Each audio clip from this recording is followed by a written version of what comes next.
welcome everybody. Thank you for taking the time to come and join us today. Too much. It's like a little chinchilla. It's very cute. So anyways, we wanted to take some time at today's meeting to kind of revisit the Nine Rails Master Plan. It has been almost 4 years now since the Master Plan for Nine Rails was adopted back in August of 2018. So we just kind of wanted to share a little bit about where we've been, where we're headed. We would love to get your feedback on, what we've done so far and what we should think about prioritizing for the next year or so. So the plan in the Nine Rails Master Plan the goal, I should say, is to create an epicenter for arts and culture that provides opportunities for the creative community to live, develop, and share their talents for the benefit of Ogden's residents and visitors alike. So that's kind of the broad, overarching goal of the master plan. But then we identified 4 key strategy areas that we wanted to focus on. So we talked about public spaces and projects, streetscape improvements, general development in Nine Rails, and then programs and activities. And then within each of those kind of broad strategy areas, we had identified specific activities and projects that we knew we wanted to focus on. So it was a pretty big, ambitious plan. I would definitely say it's kind of an aspirational plan rather than a prescriptive plan. So it set out a vision for Nine Rails and really thought about, how we could develop a creative district in Ogden. And so as we've moved into implementation, we have really focused our efforts on trying to develop an environment that supports the creative community in Ogden. So that could range from everything from some of the improvements we've made to the actual built environment, to some of our new public art projects, to some of the tools and resources that have been developed for artists and arts organizations here. So if we were thinking about this like planting a garden, we've really tried to define our role as, preparing the soil. So we wanted to get the garden bed ready to support the creatives and arts organizations that are working in Nine Rails and that are really planting the seeds in Nine Rails by developing businesses, events, arts programming. That's kind of how we've approached our role in all this. So I'm just going to talk briefly about a couple of those strategy areas and the projects and activities that we've focused on. The first one is public spaces, and I would say this is one where we spend a lot of our time. It fits within the city's wheelhouse in terms of, building things, working on improvements to the built environment. But we've really focused on new spaces in Ogden, in Nine Rails, that support art as part of the daily experience here in Ogden. So the first project is the Dumpke Arts Plaza, which opened in December, and it's really meant to support community-led arts programming alongside the art installations that are there. So in the design of the plaza, we tried to build in kind of as much as we could so that we could have a whole range of arts programming there. So there's a lot of different spaces that can be used. In the plaza, we have the LED screen, we have an audio system, which we haven't gotten to use that much so far, but it is there. And what we think is exciting about that is that we can support a big variety of arts programming. So we could have everything from film screenings to dance performances to small concerts. And so as we come out of some of these construction projects over the summer, we're really excited to see how the community starts to put the plaza to use. We are also building some improvements to the north end of Ogden Ave. That project is underway now.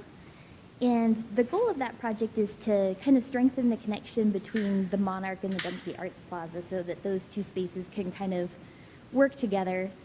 And then also the improvements that we're building will make sure that that section of Ogden Ave can be used to support different events and festivals. So it'll be able to be closed periodically, and we'll just have more space that can be used for different types of events. And it'll be better suited to certain things in the plaza. So for example, if we wanted to do something with food trucks, that would work great on Ogden Ave, even though we couldn't bring the food trucks onto the plaza itself.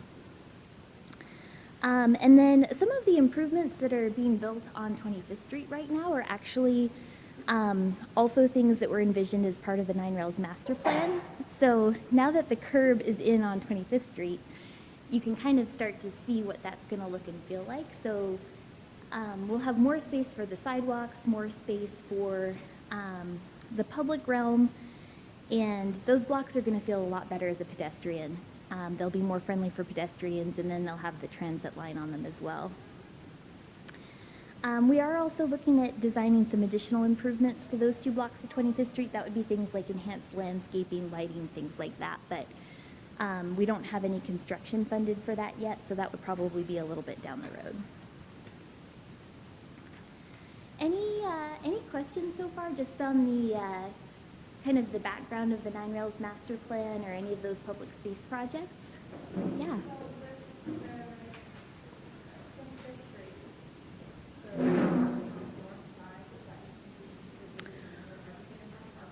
Oh, I'm trying to remember from the design if they are keeping street parking on that block. I might have to double check and get back to you.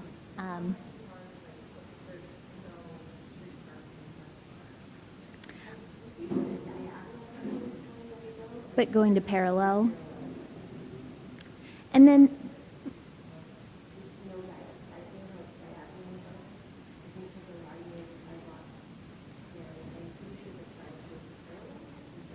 I think so, and it may not be everywhere that there's the diagonal parking right now, but we can pull up the designs for that, and then maybe if we could ask Kaylee to send a little update on that as a follow-up to this meeting. But yeah, Lori, I think you're right. I think it's going from diagonal to parallel, maybe reduced a little bit overall. And then there is also going to be a new kind of drop-off in front of the Monarch. You can kind of see it now. There's like the curb kind of jogs in a little bit, and there's room for maybe 2 cars. So that'll be kind of like a pickup drop-off area. All right. The other thing I wanted to mention, and it's a little bit nerdy, so you guys will have to bear with me, but when we put together the 9 Rails master plan, we were thinking about what type of development we wanted to see in the district. And one of the ways that we actually have to impact that is through planning and zoning efforts. And so the plan made some recommendations for what we should look at as far as what uses are going to be allowed and what development standards should look like. And so we are underway on a couple of planning and zoning updates that will impact 9 Rails. And 9 Rails right now is kind of split between 2 different planning areas. So we have East Central, which is the residential neighborhood, starts at about Porter on 25th Street, and then everything west of there falls in the Central Business District planning area. So it's kind of split between 2 different areas there. Our planning division has been working on an update to the East Central Community Plan. And some of the things that they're looking at that are pretty well aligned with our 9 Rails plan would be support for more live-work type units. So that's something that's not always allowed by the zoning code. But they're looking at some changes that will make those areas more friendly to the development of live-work units. There'll be certain types of businesses that will be allowed in residential zones. So we can have things like studio space, performance space, restaurants without drive-throughs. That one's important. And then the zoning updates will also allow for cottage homes, which will be kind of smaller footprint homes on smaller lots. So those aren't necessarily things that the city is going to go in and build, but those changes to our zoning code will make those things allowed in certain parts of the 9 Rails district. And then likewise, the city's planning division is working on an update to the Central Business District zoning. So that's like the area that we're in now, the first block of 25th Street and a little bit east of Adams. And there's already a pretty good flexibility of like uses in the Central Business District, but the zoning for that whole area is being updated right now. And so if you have, we'll look for opportunities for public feedback on that and send them out through Haley and ODA. But you're also welcome to reach out to our planning division anytime and just have a chat with them about what, development standards, uses, things like that, anything that you've encountered with the zoning code for the CBD. So any questions on those kind of planning efforts that are impacting 9 Rails? Okay. Well, I'll turn it over to Lori, and she's going to talk about some of the public art projects and art resources that have been developed since the master plan was adopted.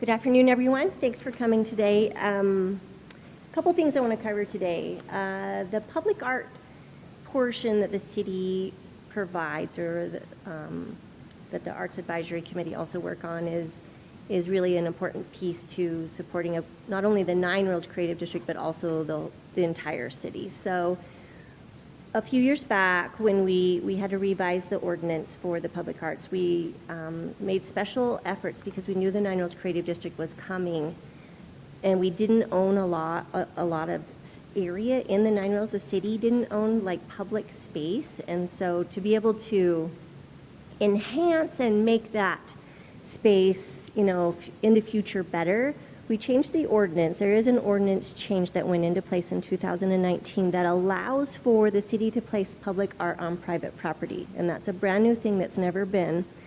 So that, hopefully, as we come moving forward, and this can be years down the road, we can continue to enhance the creative district with public art pieces by recording an easement, as long as the property owner agrees with this.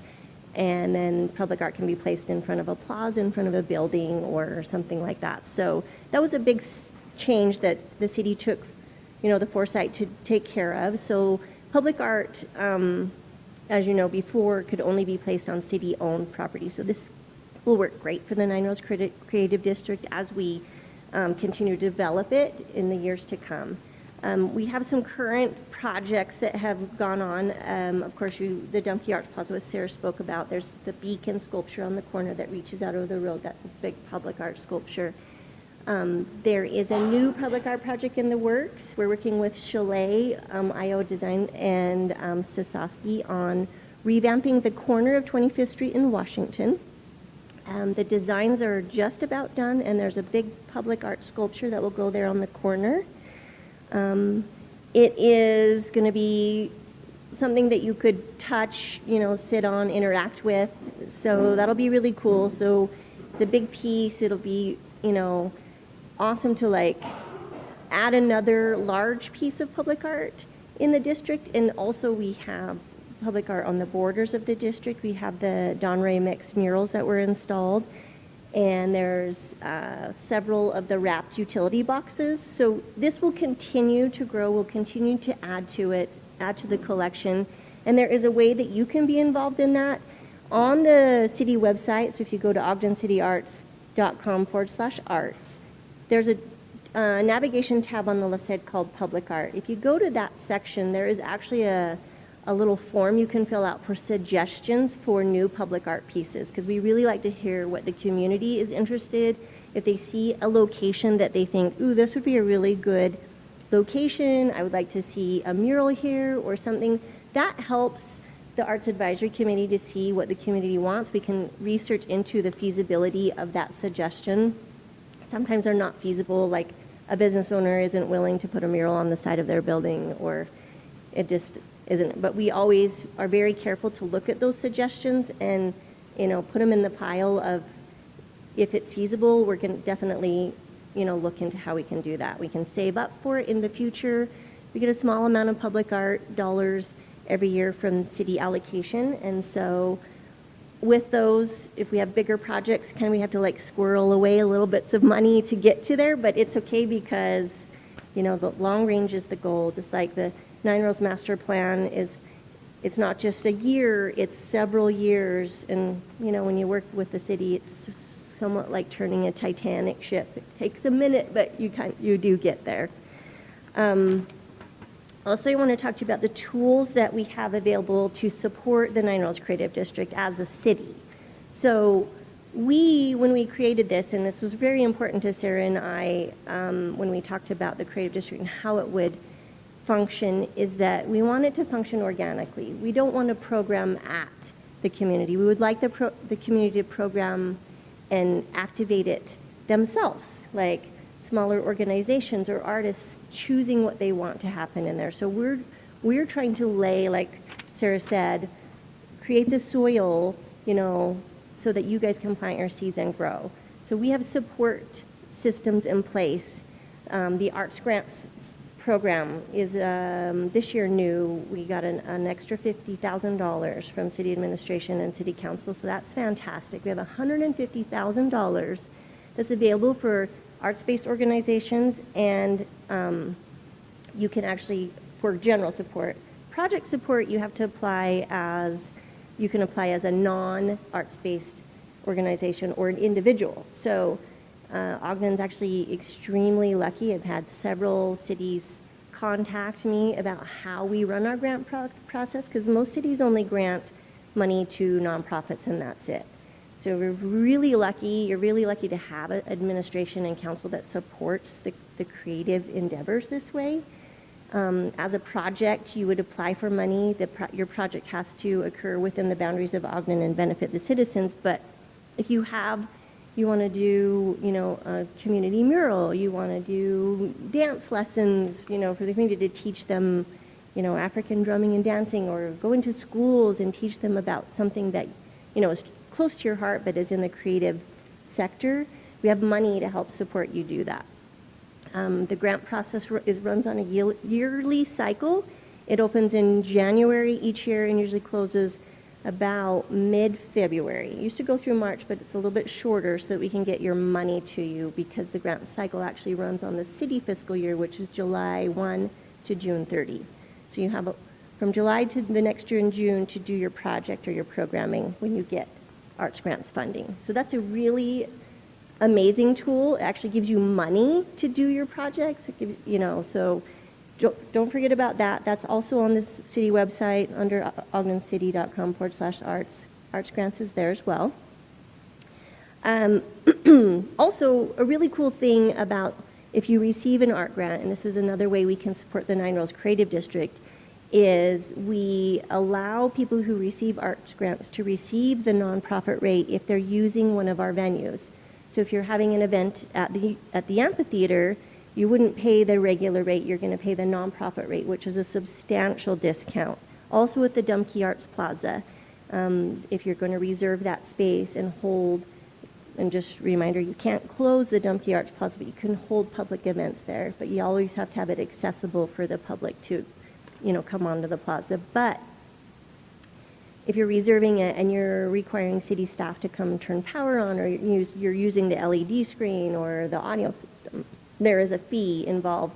But if you received an art grant, you pay the nonprofit rate, which is quite a bit less. So we also have support for you for special event permitting. And this is for the whole city. So if you're holding any sort of public event, whether it be on a sidewalk, in a park, anywhere at a city-owned, anything you're inviting the public to, you are required to obtain a special event permit. So Ashley Bockwalt, who's on our staff, is a special event coordinator, and she is excellent at helping you understand this process. It's super easy. There's just a form, and you can ask her, is this pertain to me? Because there's a lot of things on there, because it's one application for either 1,000 people coming or you're inviting 20 people. So there's a lot of things on there. It has to cover everything, so it can get a little confusing. We are here to help you. We want to, be your support and explain how this works, help you close down a street if you need to. Say you're having a chalk art festival and you're wanting to close a street down. That's why we're here. We're here to help. We're happy to collaborate with you on a bigger event. If you have an idea and you'd like to hold it at the Dumpke Arts Plaza, but is a little too big, maybe you're welcome to come forward and ask for the city to look at it. It's something we might want to sponsor to be part of the district. So just remember that. You're not on your own. We're here to support that district and help it along, help it stand up on its own, and pretty soon you guys will all know what you're doing, and we're going to be just here in the background just in case you need us. There also is a community calendar, and I know marketing dollars are always tight for everyone. The city runs a community calendar. It's free to submit your events to. It's just on the Ogden City Arts and Events landing page. There's a submit your event button. You put it up, you fill out these questions, you can even attach a little image. And that calendar is actually accessible by several organizations. It's community-wide accessible. We can help you market your event or give out tickets or sell tickets or do things at the corner, the little kiosk building there on the corner of 25th Street in Washington. As soon as that plaza is redone, there's going to be a pinup wall. You'll be able to hang posters up about your event, or even if it's not an event, say you offer classes or you do music lessons or anything like that. We're really happy to support any creative endeavors to help bolster the district and bolster the creative, vibrancy that Ogden has. So I think that's all I wanted to cover. I think that's it. So do you have any questions about any of the tools or resources? So remember, the venues available to you are the amphitheater, which is bigger, but you can use small portions of it, but also the Donkey Arts Plaza. There's the Lester Park falls in the district. The city does, I know this doesn't fall within the Nine Rose Creative District, but we do manage the Union Station as well. So if it's something you need indoors, we're happy to help you with an event down there. So keep that in mind if you're looking for a smaller indoor space that you will use. So does anyone have questions about art grants, venues, or the tools and support that we offer?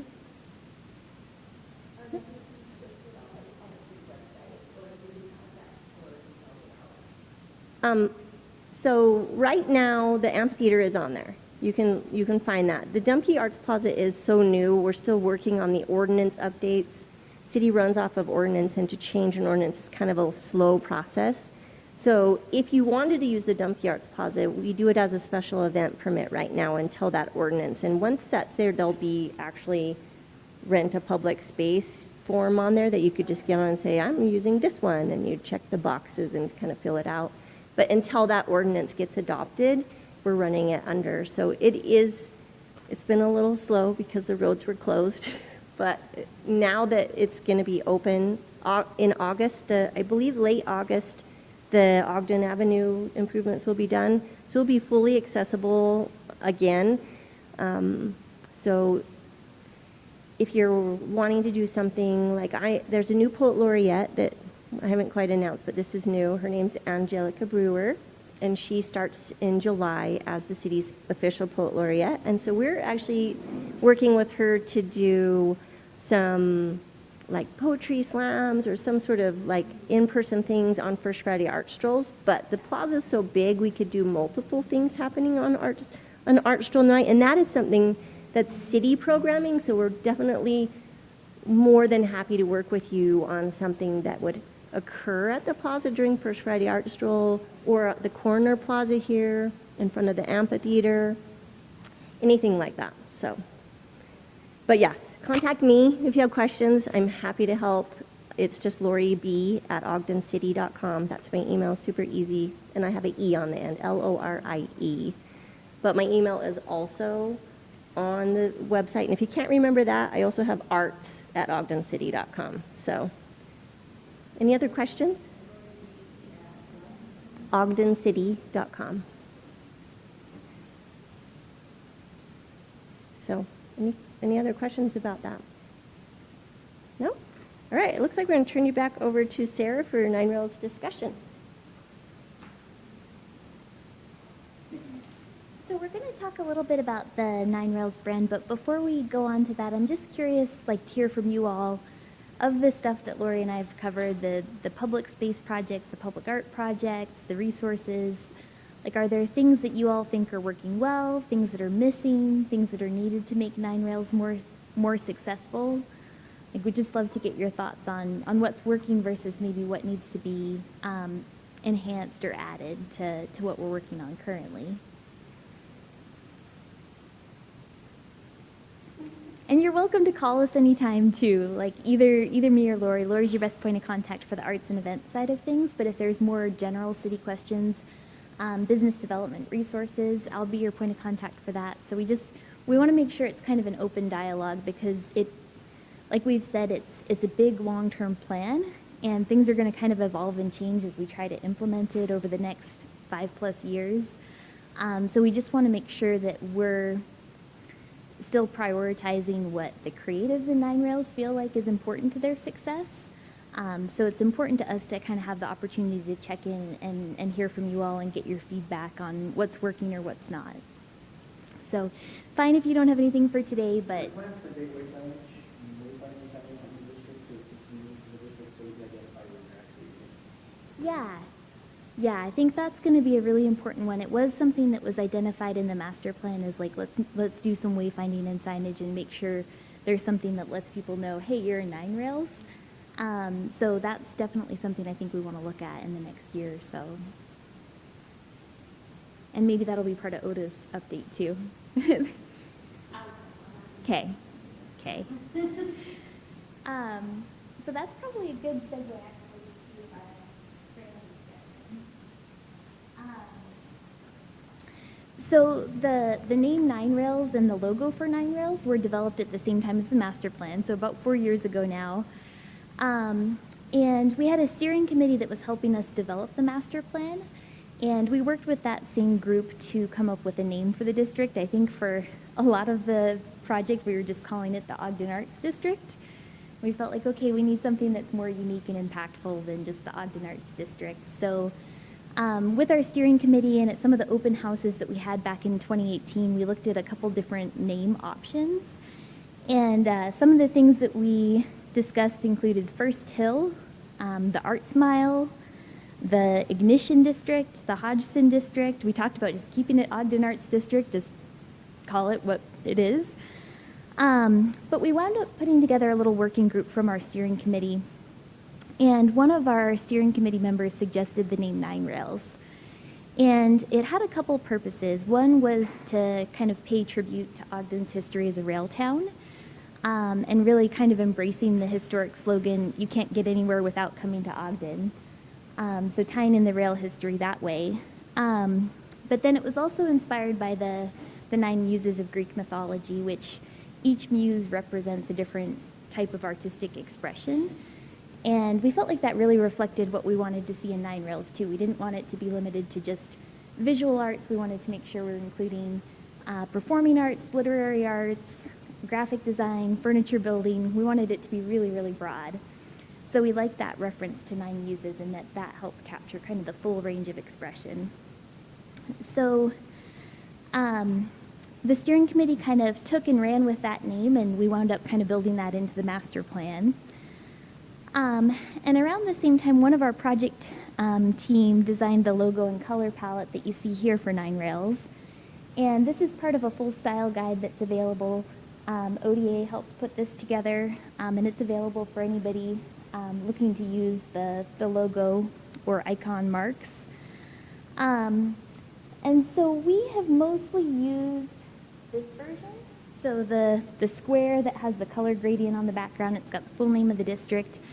But it's definitely not the only version that's available. So we also have just the name and font without the color background. This one we really haven't used much at all, but it's pretty cool. It's a little bit more abstract, just the 9 and the R. I think if we were going to start using this one, we'd want to be pretty consistent about it, just because right now it may not be all that recognizable. But, you know, we've had about 4 years now of using this logo, and just wanted to kind of check in and take everybody's temperature on whether, like, this is something that you like, that you feel good about, or if it's something that we might want to revisit at this point in the project. So I guess I would just ask you guys, like, are you familiar with the logo? Do you use it? Is it working for you? Things you like about it or don't like about it?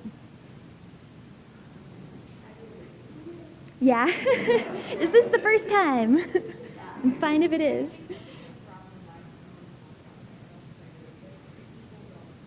Yeah.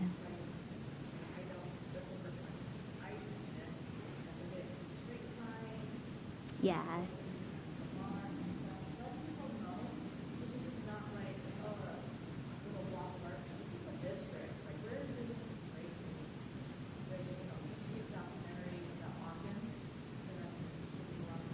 Hmm.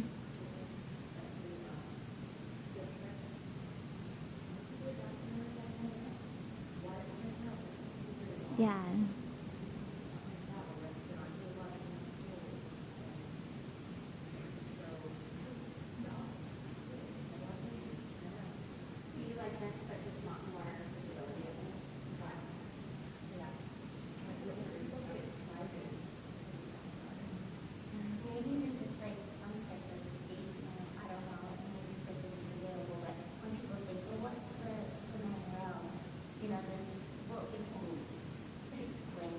Yeah. Just like going with that has been, customized to that district. They do have capture because it's a lot. Yeah. And then if you want to tangent or history or, Yeah. Having a little blurb that just says, this is what Nine Rails is. Yeah. I don't necessarily that's the hardest or anything, but I support that I live in Ogden, I love it, I want to see how it can plug in, and I don't know what that is yet. But just Yeah. who's it welcome to? Like, is it only for people who consider themselves creative, or like who's it open to? And when you say how to use the symbol, is it open to use? That's just anybody like who has grace to the logo and just kind of understand the whole umbrella of the district. Yeah. Absolutely. Yeah, that's great feedback.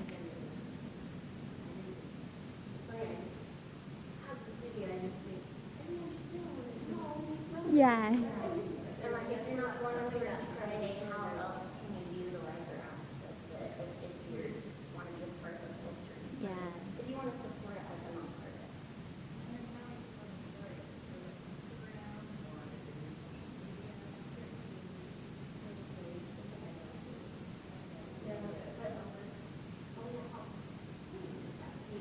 Use that page when you were developing the district that did feel that way.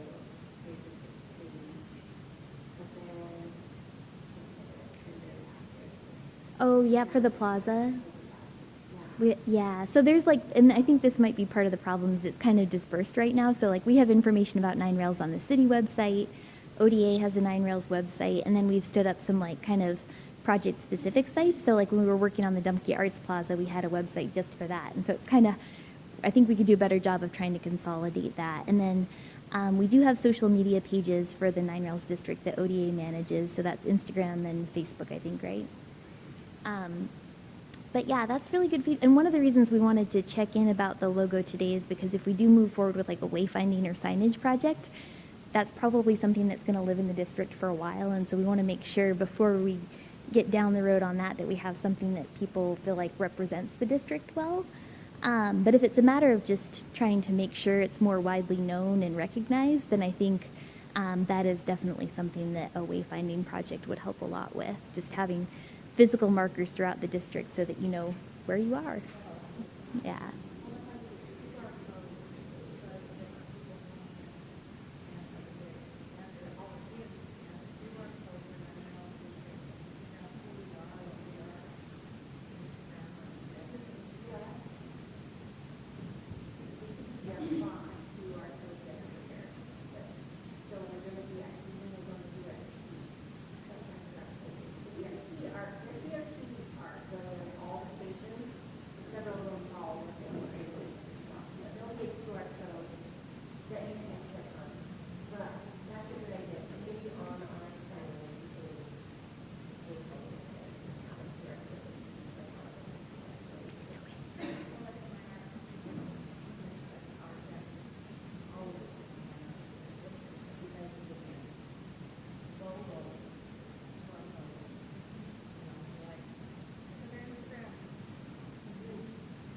Yeah, that would be great.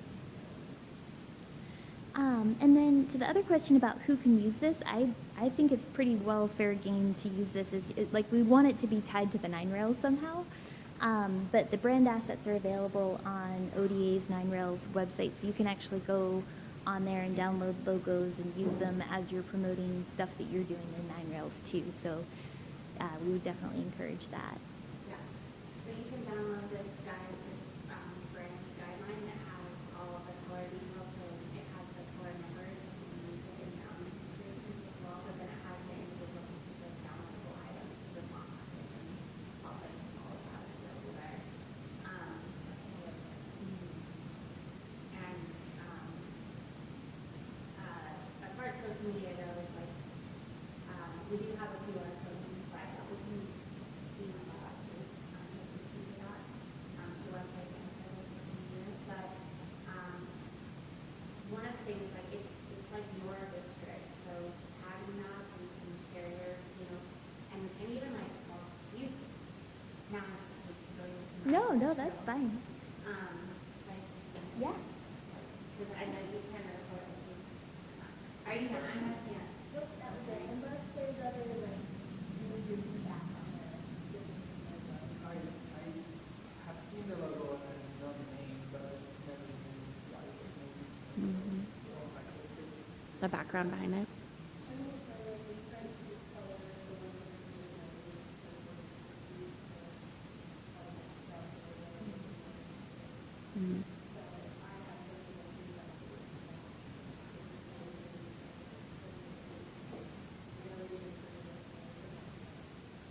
Here's her voice is coming back. She's not crying. She's not sad. So these are available, just for the sake of the recording, I'm going to say what I just said off the mic. So these are available on the Ogden Downtown Alliance website and the 9rails ogden.com for download, and we can send it out in an email wrap-up with this video as well. But like this, everything, I think sometimes there's a stopgap of, like, okay, there's this master plan, that means that things are just gonna like get done and be done in this way, right? And really, like Sarah was saying, it's not prescriptive, it's a visioning statement. And so inviting people into that vision, and I think that's where timing-wise, it takes a long time to get something going and build momentum and awareness, but then also COVID ruins any momentum gain at all, right? So that's the invite. Like, the vision, you guys were a part of like various stakeholder meetings and have participated, whether as residents or creatives and working in that neighborhood and that district. These are assets the same way that the city is saying, hey, we want to provide fertile ground for the arts. There's more tools, whether that's the availability of the spaces that Lori just talked through in the grant money, but also being able to brand cohesively, like every single one of you doing a project with that 9rails brand helps build momentum for everyone. Instead of like, if you've done any event or project as a one-off, it's really hard to like get understanding of what that particular thing is until it's been done. The more of you that are getting the been done, and it's adding to this portfolio of work that's not just one individual or one arts group or even the Downtown Alliance or even Ogden City, it's a collective massing. And so that's the intent, is like, hey, we're here and the city's here to support that with resources, and we have some different resources available than what the city has. We're able to support on the event side, whether that's with road closure signage and support that way, but also with sometimes, depending on what you're doing, insurance and some framework licensing agreements and support just in the administrative realm of putting things together. But we want that. We don't want it to just be like, and then ODA's doing this for you or to you. Like, your city shouldn't be happening to you. Your arts district shouldn't be happening to you. You should be happening in and within and together. And so we just want to make sure that everyone feels comfortable coming to the table with ideas and suggestions, but also feels supported in the execution of those things. So, but there's pain points with that I think should be the elephant in the room that gets discussed. So with that visioning statement, we always knew going in with the master plan that a lot of what's called for in that master plan is not in current city coding or ordinance realm, or there's missing resources in being able to pull that off. A lot of that property is privately owned, so it's a like collective hope that developers see the vision and are going to come on alongside of it, or residents are going to come on alongside of it and go along with that, instead of like putting in projects that don't align. But anytime you build something that the intent is to push the envelope, the creative districts, the intent is to push the envelope. It's meant to be different with colors or a little bit off typical from what you see the rest of downtown and then up into the residences. So pushing the envelope means that there's a boundary there that you're going to rub up against, right? And so there's pain points with that, and it's a growing piece of it, with whether that's the city or as a community understanding that, and then not just arriving at those pain points and being like, well, shoot, like that's the end of that, I guess we're not doing this thing. The district is meant to answer back to those pain points of like, yeah, we are pushing that envelope, so let's take that back. Like, what ordinances the city's done an extensive look at those ordinances, and that's in motion, so that's an easy one to talk about. But there's gonna be other things that you guys try to do, and you're gonna run up against something where you're like, this hasn't been done before, so there isn't this like super navigable pathway forward. That's like part of the creative side of it, right? Is gonna be different than typical. So those pain points, like totally owning that, we've felt them. Shane's asking about the placemaking side, the like gateway signage, or even just district demarcations. In our office, we have 3 different projects that address those things that have been like a stopgap with the rules that are in place or processes that exist. And one of the reasons that ODA was built was to be able to handle that, because like if you're an individual artist and you're like, I can't keep hitting this wall, I have to move forward with a feasible project that's going to like be financially feasible or whatnot. But ODA can come back to the table and be like, okay, we got to look through this, and has staff and dedicated back and forth with Ogden City to, doesn't mean that we're perfect, but like we're here to help resolve those things. So if you're hitting or running into things where you're like, I don't understand the process, or I'm getting stuck somewhere, I would encourage you to not take that as like an end all be all, but as an opportunity to come together. And like the intent is to get us to that place of yes and how to. It's just that that's not how government always works. That's not how nonprofit world always works. So like totally owning that. Like I know that there's pain points there, but we really anticipated that with the scale of what this project is. It's not an overnight implementation. So that's kind of our spiel. I'm going to pass it back, unless anyone has any questions. I'm Kim with the Ogden Downtown Alliance. Sorry, didn't introduce myself. I'm going to pass it back over to Haley, and because there's been quite a bit of gap in us doing in-person meetings like this, and then we do have a lot of people, she's going to talk through navigating that and probably ask you guys to introduce yourselves. So thank you. I'll save the introductions for the end, since they probably won't pick up on the recording anyway. I just have 2 things really quick, because I know we're getting to the end of our time. So I remember back when I first came onto the ODA staff in 2019, we had 9 Rails meetings once a month, and we met, I think, in different spaces for a while there. We were at the Argo House, then we had a couple meetings here, and then obviously 2020 happened. I know we all love when people say that. And now here we are out of that window, but Kim and I were chatting, and we recognized that this hybrid model of meetings probably is not going away anytime soon, just because it really is so convenient for people to listen to these recordings on the go. We've had a lot of feedback from Town Hall and from our newsletters even, that people like to listen to those while they're driving and kind of more as like a podcast. So we want to keep that model, but we also want to have this level of engagement, like even the discussion we just had with branding, like how are the people that are watching this tomorrow or next week or in a month going to be able to engage with that conversation. So we've been talking with our office about sending out survey type feedback forms after the meeting that would have all of these PowerPoints and documents and things linked, so people who are watching or listening at home can go through and then provide specific feedback by section of the agenda. And then we can look at that on the back end, and that can help us inform the meetings and other like public input sessions and whatnot moving forward. So that's just something for those of you at home that we have been chatting about and organizing. And then also we might just send out a general survey to the group to get a vibe for what you want out of these meetings. If you want like a structure change, if there's a piece that you feel like you're missing, if there's an idea for the at-home engagement piece that we're not thinking of, or a method that would be easier, I'll probably be sending that out with this recap as well. We only have one more meeting in 2022. It's in August, so hopefully we can get that feedback from you all, and then that meeting will look a little different, and we can have a lot of participation and engagement there. So any questions on those few pieces? Perfect. This is,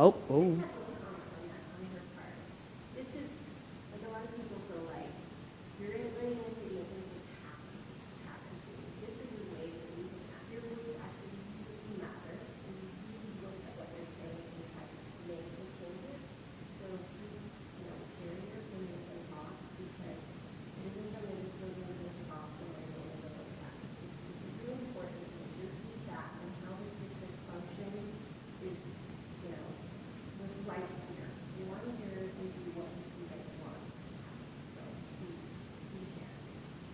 Yes, agreed. And when we make these agendas and the talking points are on here, those are like 99% of the time directly answering to questions we've received, comments we've seen, things that we feel like need follow-up. So it's very you-driven and community-driven because we recognize that this is a collaborative effort and we're all in this together. Am I right?